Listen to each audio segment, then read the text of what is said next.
So the first conversation starter is why should we care about this topic as it relates to the persons with aphasia that we serve, we interact with.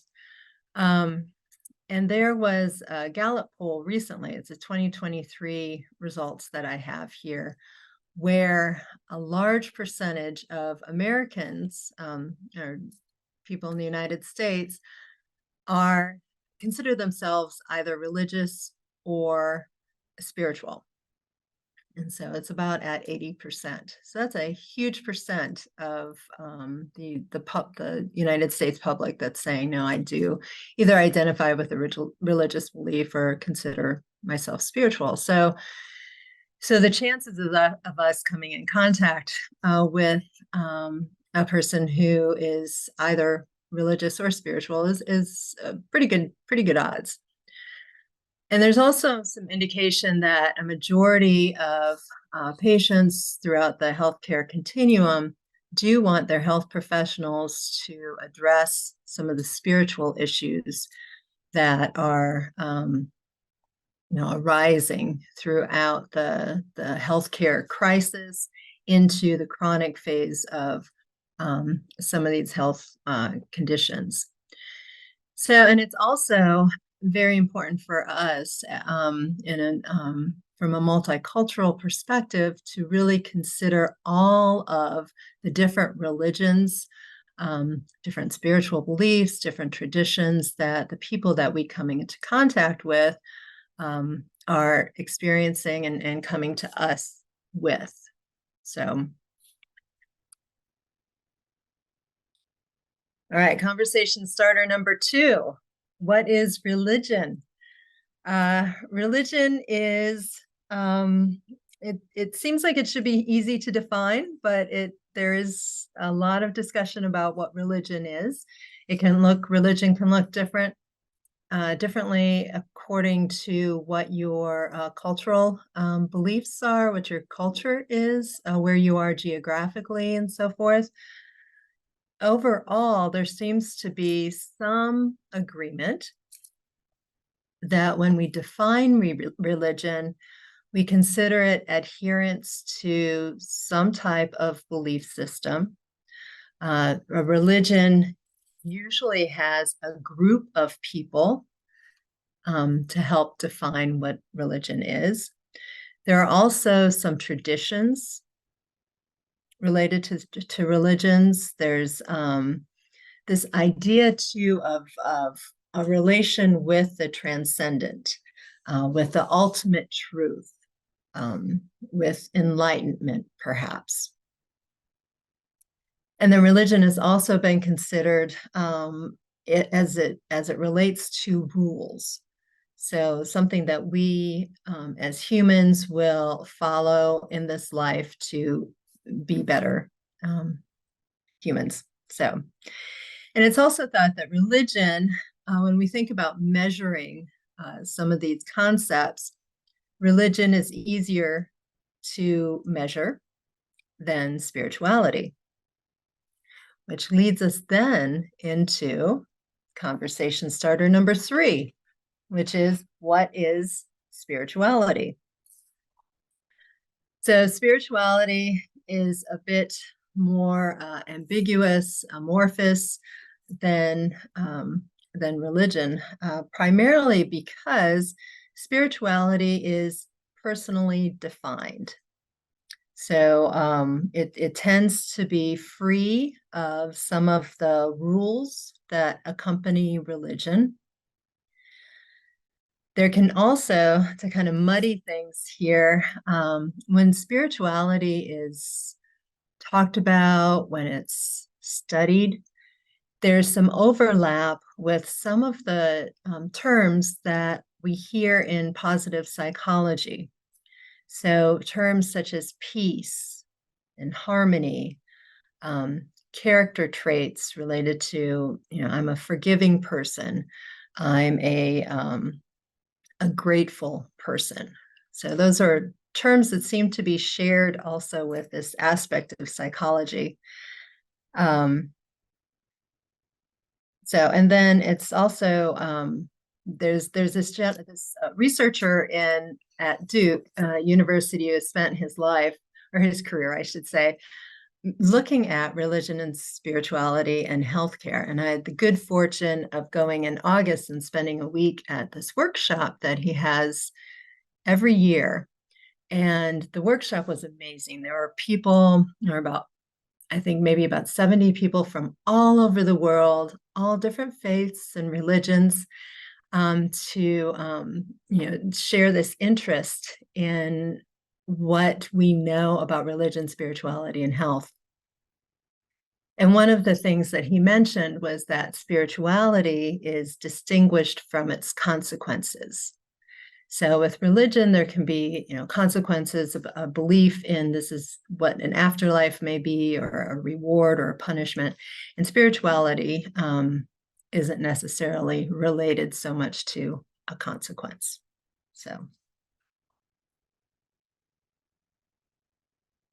All right, and then we have conversation starter number 4, which is, what are the effects of religion and spirituality on physical health? So there has been, in the bigger literature, there's been just really an explosion of studies looking at this area since the turn of the century. So since 2000. And it's literature that is not just Western, from a Western perspective, but it really crosses the global perspective. There's probably more from a Western perspective, but definitely studies throughout the world that are reporting some of what they know, or what people are observing and seeing throughout different religions and cultures. So anyway, so what do we know about physical health, religion, spirituality? Overall, it looks like adherence to religious beliefs can improve longevity. And that's primarily, it's thought, because there is some relation to religious traditions not having as much risky behavior. Now, there can be some downsides to religious beliefs too, if it has people not, if their religious beliefs keep them from seeking out medical care. So they may, for instance, in the cancer literature, people may not seek out a medical doctor for a diagnosis soon enough to get good treatment to address the cancer. So that can be a downside. In all of the literature that's looking at physical health and religion and spirituality, it does seem that there are different variables that affect whether religion and spirituality will have a positive or negative benefit for somebody with their as far as physical health. And one of those variables is social acceptance. So if somebody lives in an area where it is socially acceptable to have some religious beliefs, spiritual beliefs, and so forth, that tends to have a positive effect on how their religion affects their physical health. So.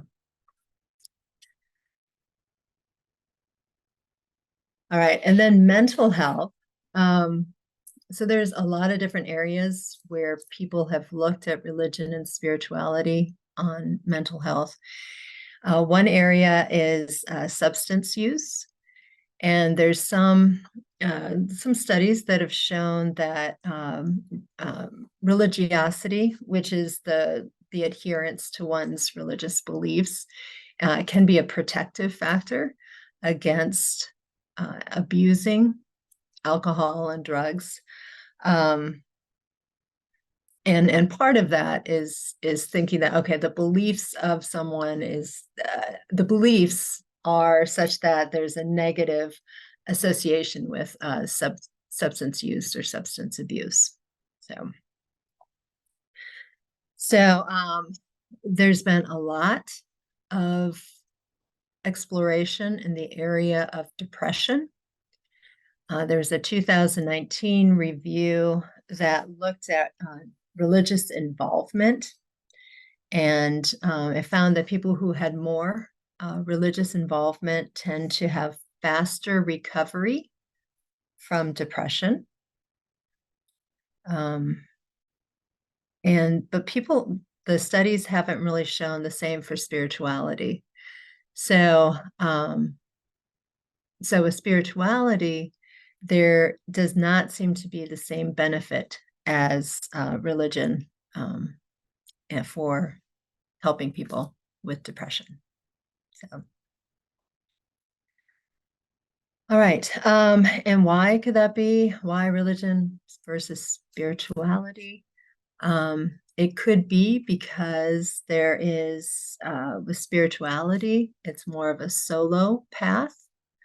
So it could be more personal, whereas religion can be more community-based. So there are, greater connections with others.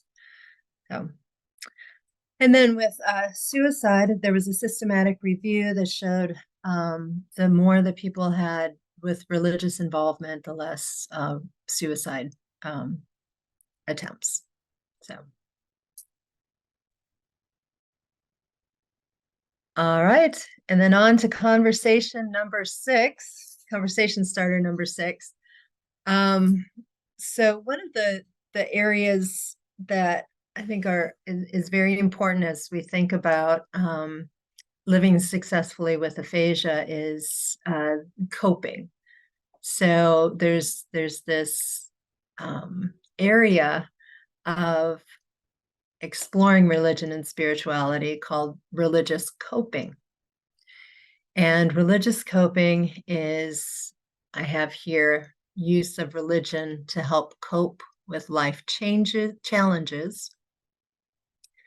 But it's also a way to understand and manage stressors in ways that are connected to a sacred. So whatever that sacred is. So people oftentimes will rely on religious beliefs after a traumatic experience, after something that may be unforeseen in their lives. There's a study right after the 9/11 attacks that showed that 90% of those surveys relied on the religious beliefs to help them cope with what had just happened. So how do people use religion for positive coping then? One belief is that there's a community, so that when people belong to a certain religious group, there's a community there that they see regularly during worship services. They may have connections with them, with helping each other out if there's a crisis, things like that. So there's a group and with that group, then there can also be connection between the members of the group, but there's also a connection with a higher power for some individuals, so that some individuals may see this, what has happened, as part of a bigger plan and part of a connection with something bigger than themselves. Religious coping can also come into play with motivation. So, for instance, somebody may think, okay, well, if I do this, then there will be some type of spiritual reward, perhaps. And then answers too. And I guess this kind of goes with what I just mentioned a little bit ago, but it provides, religious coping may be a way for people to attach a greater meaning to what has happened in their lives. So religious coping can also help with it can help with providing hope for people as well. So as they think about, okay, there's a bigger plan here for me, there's a reason for this, it does help with creating some hope. So, all right, so that's number 6. We got a lot to talk about after this. So number 7 then is, what does this mean for some of our clinical and research implications for how speech language pathologists can help, how families and people who are living with aphasia can think about how religion and spirituality may be part of their day-to-day lives. So one of the ways that we can think about, or how this might affect us clinically, is, how are people using religious coping throughout the moment that the stroke or the injury occurs, then throughout the recovery process. Is religious coping something that is important to people? My guess is that for some people, yes, it is important, given that what that Gallup poll showed that 80% of Americans have some religious or spiritual, consider themselves religious or spiritual. So what does religious coping look like throughout the recovery process with aphasia and living successfully with aphasia? And then how should it be addressed in clinical care? So, and we can think about these things within the frameworks that we have with AFROM and life participation approach to aphasia, thinking about the personal, the emotions, thinking about the connection with social activities, with the community. So because oftentimes people's religious beliefs, there will be traditions that people want to continue to be connected with, want to be able to perhaps read a holy text. Those are things that definitely can be addressed in the rehabilitation process, if the person living with aphasia would like to do that.